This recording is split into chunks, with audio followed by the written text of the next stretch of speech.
Quer aprender o Pandas na prática? Chega mais que eu te explico.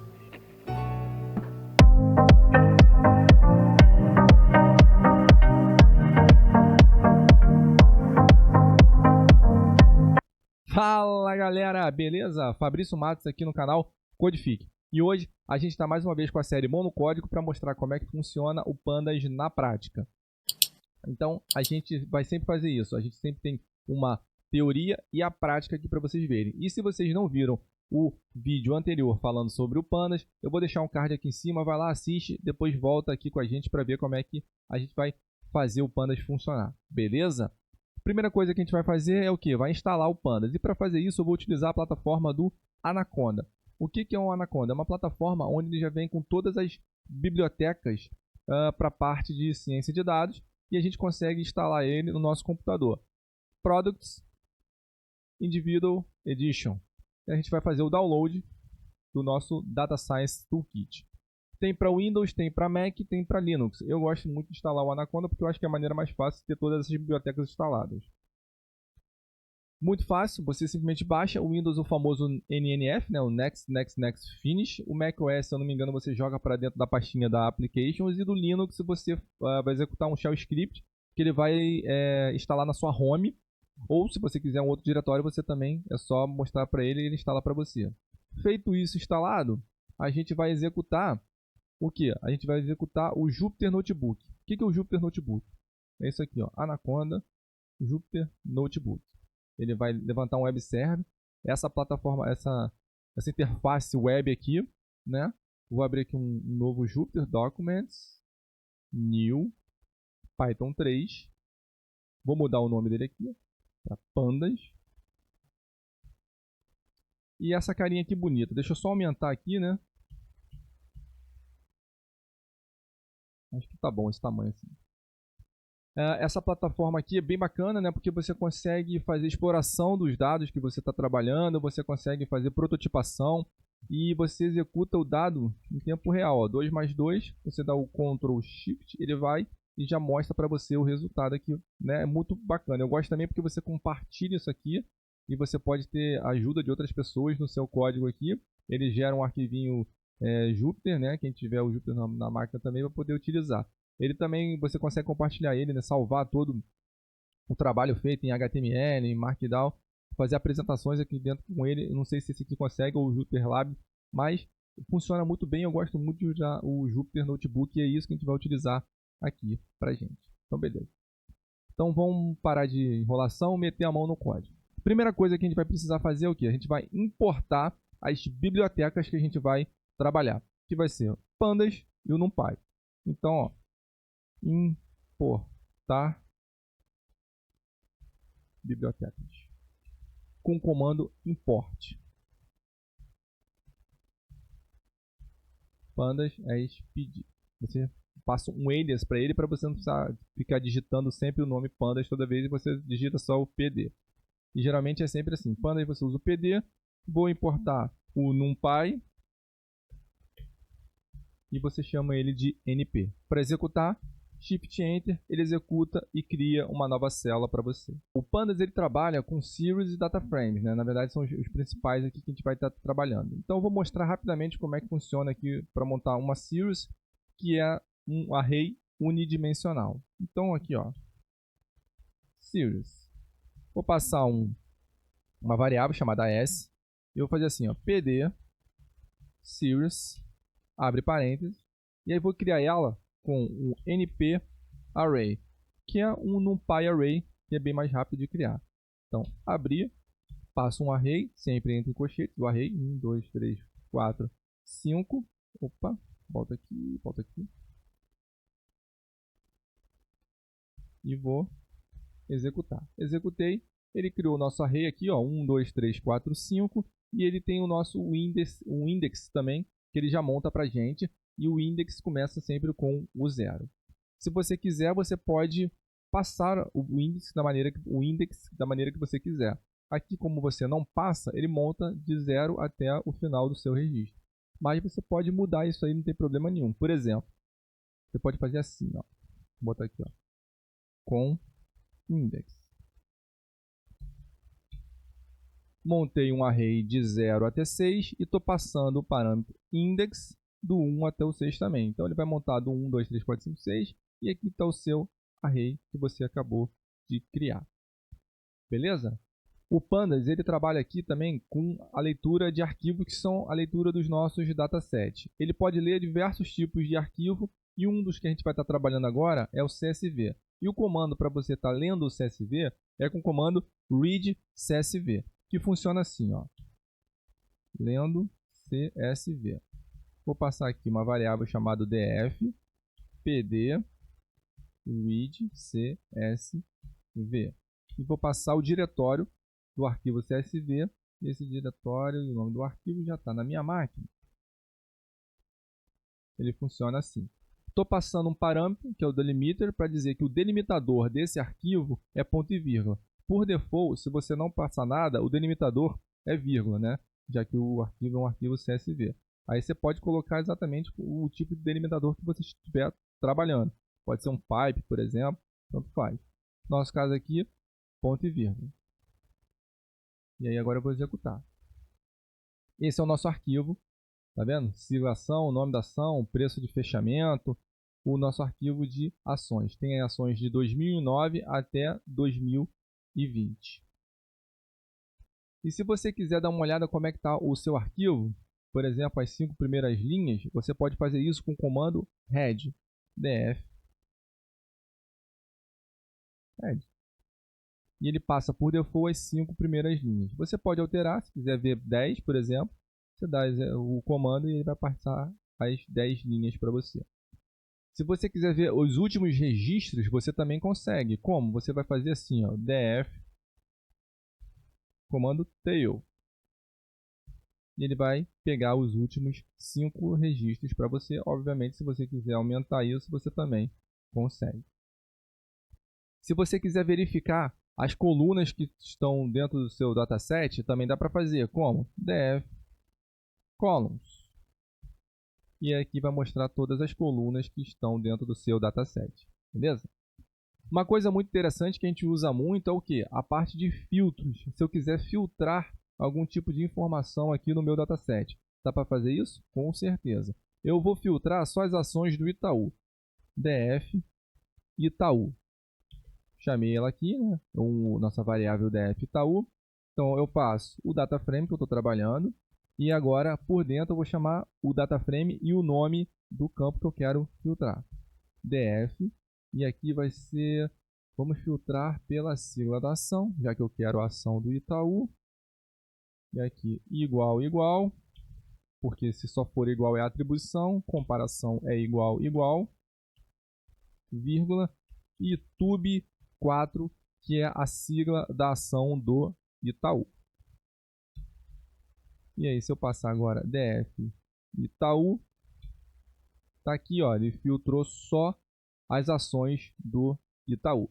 Se eu quiser filtrar dois tipos, né, dois campos, consigo? Com certeza. Pego aqui, chamei, o primeiro eu coloco entre parênteses, vou estar utilizando o e-comercial, que funciona como operador lógico AND. Se eu quisesse, por exemplo, o operador lógico OR, eu usaria o pipe, mas eu quero o AND. E vou passar aqui o que eu quero filtrar. Eu quero filtrar o preço de fechamento, ou a abertura, tanto faz. Vamos pegar então aqui o preço de abertura. Preço de abertura, e eu quero que esse preço de abertura ele seja maior ou igual a 28. Executo, df Itaú. Se eu clicar tab, ele faz o autocomplete. E está aqui, ó. Filtrou a ação do Itaú e filtrou o preço de abertura. Todo mundo está maior ou igual a 28. Beleza? É possível também colocar o filtro, né, numa variável. Por exemplo, posso chamar essa variável de filtro e passar aqui, ó, df sigla ação igual a Itaú. Beleza? E aí eu chamo assim, ó, df e passo aqui, ó, filtro. Ele filtra para mim só as ações do Itaú. Eu consigo também negar isso aqui. e aí ele pega todo mundo que não seja Itaú. Existem também dois métodos muito utilizados que é para você poder retornar linhas e colunas, que são o lock e o iLock. Como é que ele funciona? Funciona assim, eu vou utilizar de novo aqui o Itaú. Itaú.lock primeiro. Passo aqui e vou passar dois parâmetros. Vou passar uma vírgula aqui. Essa primeira parte aqui do parâmetro, a gente vai dizer quais as linhas que a gente quer retornar. E essa segunda parte aqui, você vai dizer quais as colunas você quer retornar. Vou passar dois pontos. Por quê? Porque eu quero todas as linhas. Pô, Fabrício, não entendi. É que no Python você vai dizer para ele o início e aqui você diz o fim que você quer do retorno das suas linhas. Só que se você não passar nada, só deixar os dois pontos, quer dizer que você quer todas as linhas. Beleza? Então tá bom. Então aqui eu quero todas as linhas, vírgula, e agora eu quero a coluna. Qual coluna que eu quero? Eu vou pegar a coluna aqui, data do pregão. Executei, ele pegou todas as linhas e a coluna data do pregão. Se eu quiser agora filtrar por algum tipo de linha específica, consigo? Com certeza. Você vem para cá, copia, e aqui você passa quais as linhas você quer retornar. Veja que o Itaú está começando na linha 29234. Então eu vou pegar a 29234 e a segunda linha é a 29563. 29563. Passei e ele me retornou essas duas linhas que eu pedi. E se eu quiser mais de uma coluna, dá para fazer? Claro que dá. Vou vir aqui. Só que aí, aqui dentro das colunas, você coloca um array. E dentro desse array, você passa todas as colunas que você quer trabalhar. Vou botar aqui data do pregão. E vou botar aqui o preço de fechamento. Chamou e está aqui as informações para você. O outro método é o iLock. A diferença do lock para o iLock é que o iLock é de integer location, que ele trabalha então com o index, o index das suas colunas. Como é que isso funciona? Funciona assim, ó. Por exemplo, primeira coisa, eu posso querer pegar só a primeira linha, né? Então eu vou chamar aqui, ó, df Itaú.iLock, passou só a primeira linha, ele me retornou todas as colunas, mas só da primeira linha. E agora se eu quiser acessar as duas primeiras linhas do nosso data frame, eu posso também chamar isso aqui de novo. E aqui dentro eu passo a 1 e a 2. E ele me retornou a linha 1 e retornou a linha 2. Agora se eu quiser pegar além das linhas, as colunas. Vou vir aqui, eu quero todas as linhas, vírgula. E qual coluna que eu quero? Eu vou querer a coluna 2 até a coluna 4. E está aqui, me retornou. Só repare o seguinte, começa no 0. Então, coluna 0 é essa aqui, ó, 0, 1, 2. A 2 é a data do pregão. 3, preço de abertura. 4, a quarta não retornou. Não retorna. Por quê? Porque o Python trabalha com o intervalo do último número aqui da coluna exclusivo. Ou seja, ele não inclui o último número que você pediu. Então, assim, vai entrar o 2, vai entrar o 3, mas não entra o 4. Então, se você quisesse também a coluna número 4, você deveria colocar aqui o 5. E aí ele vai trazer a informação para você. Beleza? Mas repare o seguinte, o data frame do Itaú, ele tá estranho, né? Porque os indexes estão com esses números grandes pra caramba, né? Por quê? Esses indexes aqui, eles são do data frame original, né? Porque tem várias ações, as ações do Itaú tá nessa posição aqui. E se eu quiser ajustar o index, eu consigo? Claro, você pode fazer assim, ó, df Itaú.reset index. E agora veja que ele zerou e começou tudo de novo, do 0 até o último registro. Então, se eu quiser pegar agora novamente, utilizando o comando lock da linha 1 até a linha 10 e retornar a data do pregão, eu consigo?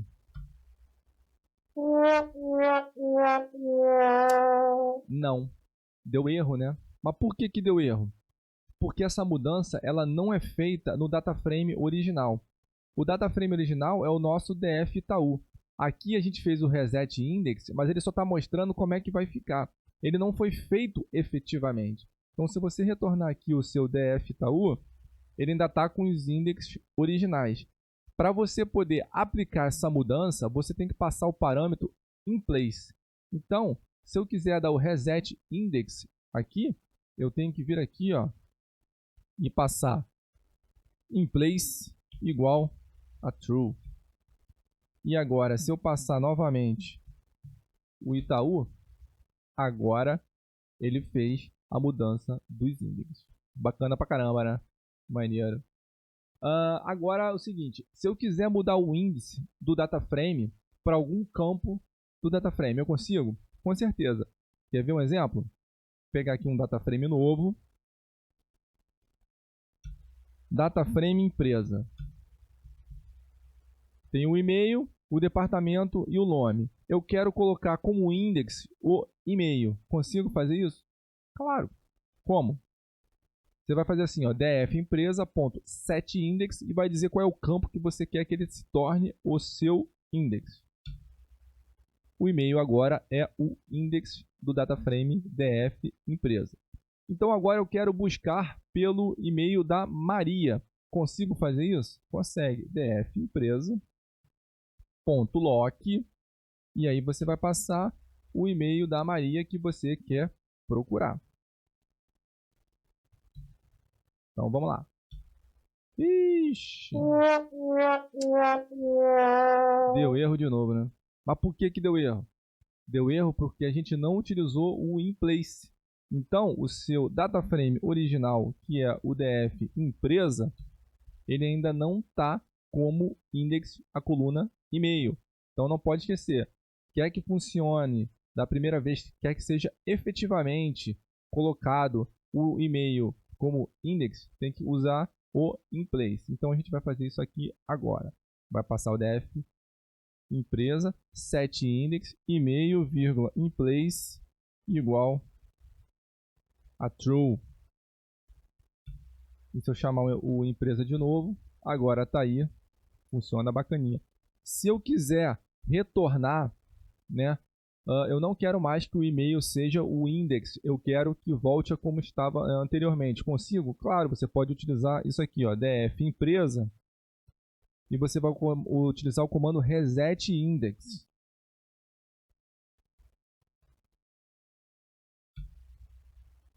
Opa, peraí, besteirinha. Reset index.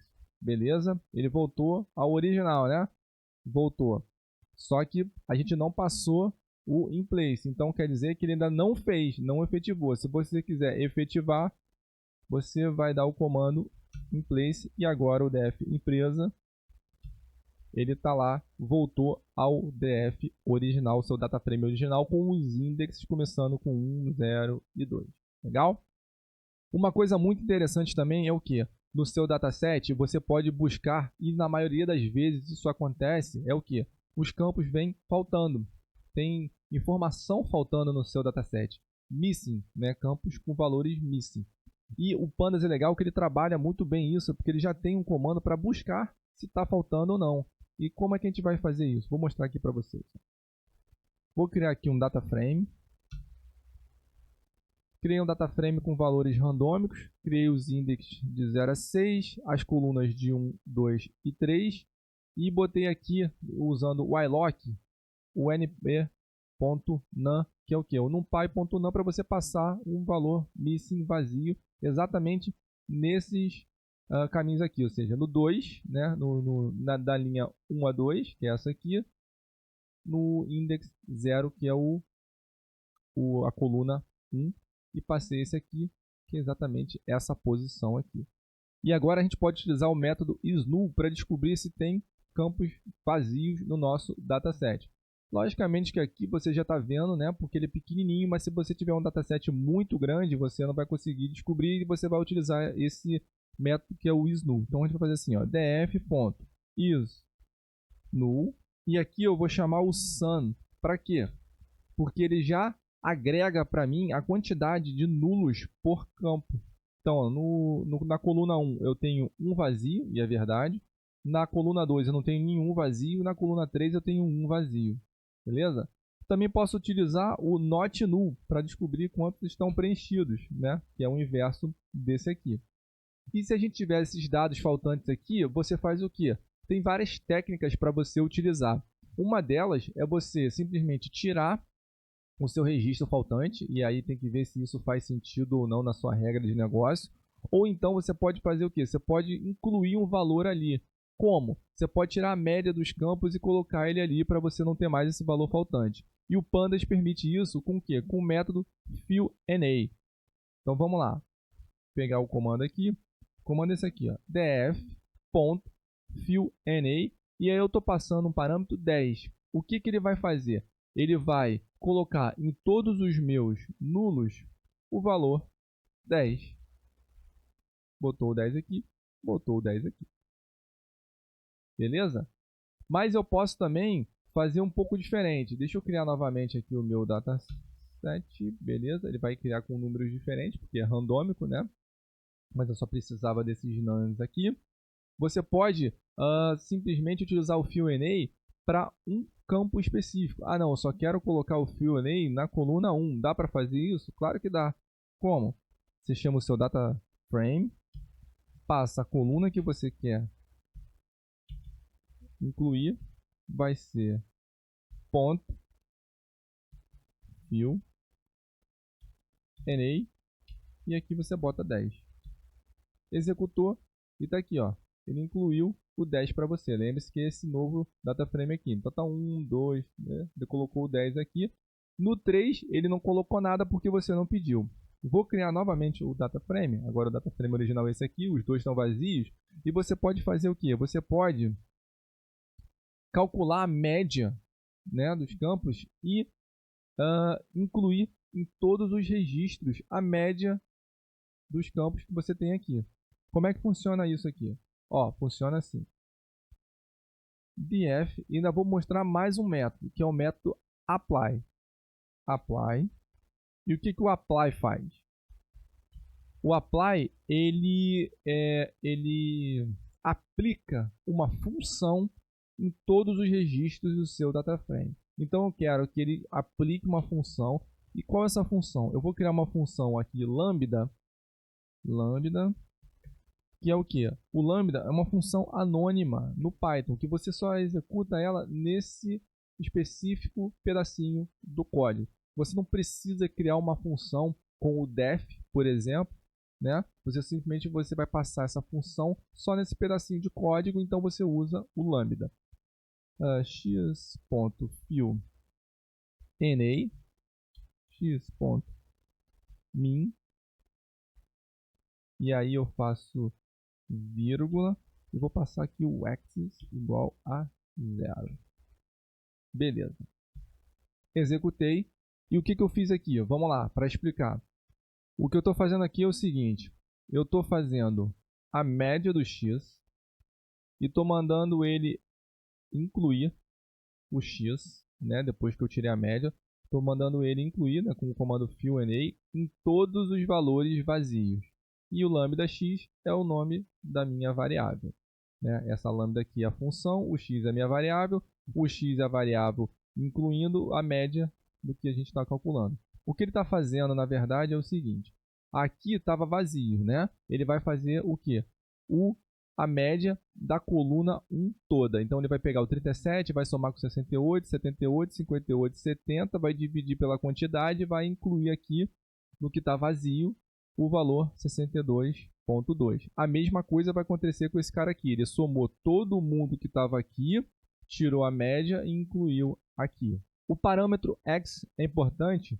Por quê? Porque eu estou dizendo para ele para fazer pelo x igual a 0. O que quer dizer isso? Quer dizer que quando você passa o x igual a 0, ele vai fazer essa média que a gente está pedindo aqui por coluna. Então o cálculo é por coluna. Se eu mudasse isso aqui e colocasse o x igual a 1, ele iria fazer o cálculo da média na linha. Então ele pegaria essa linha aqui, eu pegaria o 70 mais o 76 e colocaria a média aqui. Pegaria o 47 mais o 8 e colocaria a média aqui. Vou gerar de novo aqui o data frame para vocês verem que tem dois vazios aqui. E aí a gente pode simplesmente arrancar fora o registro se você quiser. Como? Com o comando drop NA. Então você faz assim, ó, df drop NA. E ele tirou o 1 e o 6. Então você vai ter só o 0, 2, 3 e 5. 0, 2, 3 e 5. E você pode também fazer o que? Concatenação de data frames. Como? Deixa eu criar 2 data frames aqui.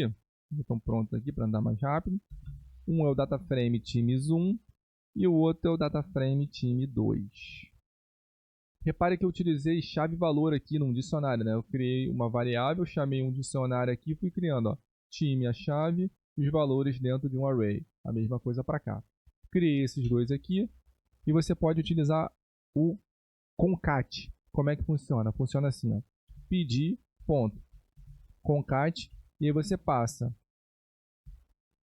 o times df, vírgula, times 2 df. Opa, time 2 df. E ele concatena os dois data frames para você. Só que ele mantém os indexes dos data frames. Se você quiser mudar, você passa isso, vírgula, você pode passar aqui, ó, ponto reset index e o inplace igual a true para você poder executar o seu reset 2 index. Legal?